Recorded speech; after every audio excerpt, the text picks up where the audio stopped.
आज लोकसभा में प्रश्नकाल को विपक्ष के द्वारा चलने नहीं दिया गया। समूचा विपक्ष और विशेषकर कांग्रेस पार्टी के इस प्रयास की मैं घोर निंदा करता हूं।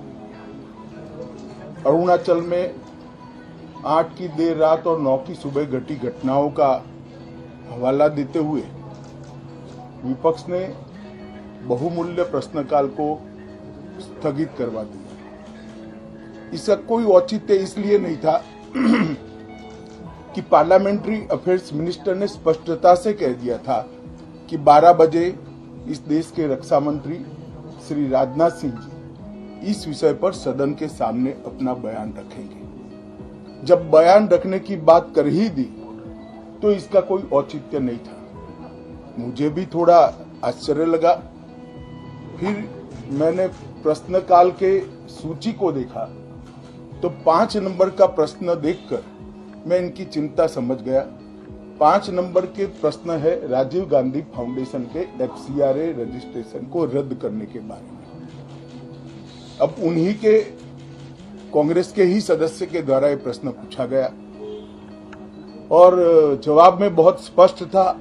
अगर मौका देते तो मैं सदन के पटल पर भी बताता कि राजीव गांधी फाउंडेशन को 2005-06 और 2006-07 के वित्तीय साल में चीनी दूतावास से 1,35,00,000 रुपए का अनुदान प्राप्त हुआ था। चूंकि FCRA के कानून और उसकी मर्यादाओं के अनुरूप नहीं था तो नोटिस देकर पूर्णतया कानूनी प्रक्रिया का अनुपालना करते हुए गृह मंत्रालय ने इसका रजिस्ट्रेशन रद्द किया था।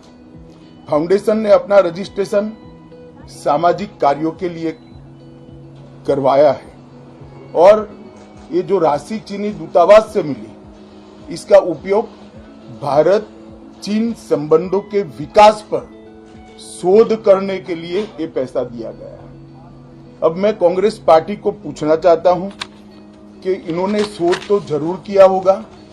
क्या उनकी शोध में 1962 में जो हजारों हेक्टेयर भूमि भारत की चीन ने हड़प ली वो शामिल था क्या? और शोध इस पर किया तो रिपोर्ट क्या आई है? नेहरू जी के प्रेम के कारण सुरक्षा परिषद में भारत की स्थायी सदस्यता बलि चढ़ गई। इस विषय को उन्होंने शोध का विषय बनाया था क्या? और अगर बनाया था तो इसका नतीजा क्या हुआ? जिस वक्त गलवान के अंदर हमारे सेना के वीर जवान चीनियों से भिड़ रहे थे उस वक्त चीनी दूतावास को अधिकारियों को कौन रात्रि भोज दे रहा था? वो उनकी शोध का विषय था क्या? अगर था तो उसका नतीजा क्या हुआ? जब उनकी सरकार थी तो 2006 में भारत में चीन के दूतावास ने पूरे अरुणाचल और पूरे नेफा पर दावा कर दिया। वो उनकी शोध का विषय था क्या? अगर शोध हुई तो उसका नतीजा क्या हुआ? 25 मई 2007 को चीन ने कांग्रेस के ही मुख्यमंत्री दोरजी खंडू को वीजा देने से इनकार कर दिया क्योंकि ये तो हमारा ही हिस्सा है अरुणाचल। ये भी शोध किया गया क्या?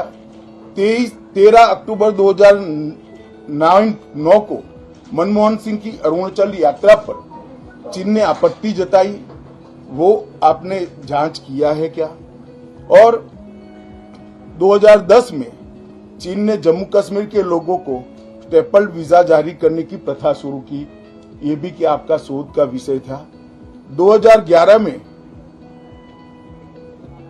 कांग्रेस सरकार ने चीन की धमकी के बाद हमारे रोड और वाइटल बॉर्डर इंफ्रास्ट्रक्चर्स का निर्माण डैम चौक में रोक दिया।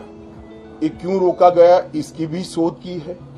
मैं कांग्रेस पार्टी को पूछना चाहता हूं, ये दोगला रवैया जनता के सामने नहीं चलता है। जनता सब देख रही है।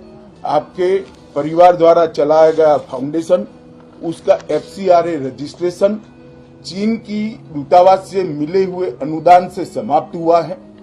आपके ही समय में हजारों किलोमीटर भूमि अवैध रूप से हमसे हड़प ली गई है। आपके ही समय में हमें मिली हुई सुरक्षा परिषद की सदस्यता आपने निजी संबंधों को बनाने के लिए चीन की भेंट कर दी है। ये सारी जनता इस सभी विषयों को जानती है। मैं इतना स्पष्ट कहना चाहता हूं कि भारतीय जनता पार्टी की सरकार है, नरेंद्र मोदी इसके प्रधानमंत्री है, और जब तक भारतीय जनता पार्टी की मोदी सरकार चल रही है, 1 इंच जमीन पर भी कोई कब्जा नहीं कर सकता।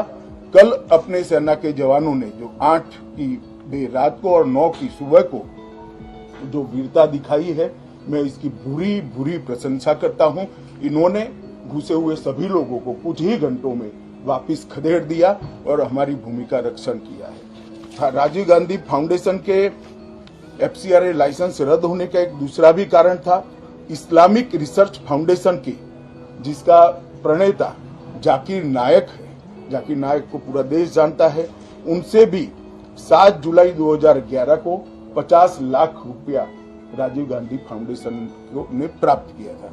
मैं पूछना चाहता हूं, राजीव गांधी फाउंडेशन के कर्ता धर्ता जो कांग्रेस की फैमिली पार्टी है, उसी के सदस्य हैं, तो आपको ये पैसा जाकिर नाइक ने किस मकसद के लिए दिया था, इसकी भी स्पष्टता देश की जनता के सामने होनी चाहिए। धन्यवाद।